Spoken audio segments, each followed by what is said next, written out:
Okay, let's try deriving Newton's equations from the principle of least action. We have our Lagrangian. Before we can proceed, we need to choose our coordinates.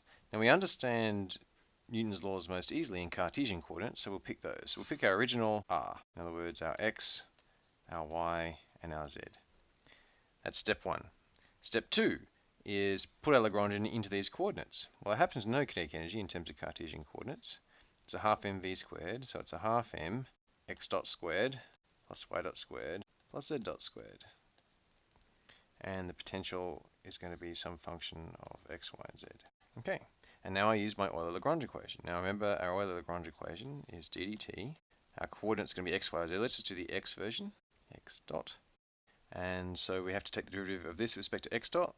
That doesn't depend on x dot, neither does that or that. So it's just this term, which is going to give us a half m times derivative of x dot squared, which is 2x dot. None of this depends on x, but this does.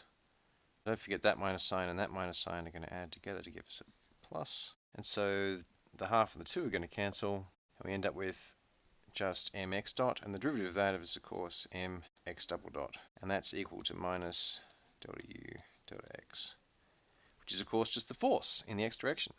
So what we've got here is the first component of Newton's laws, and if we do it for y and for z, then we get the vector equation that's Newton's laws.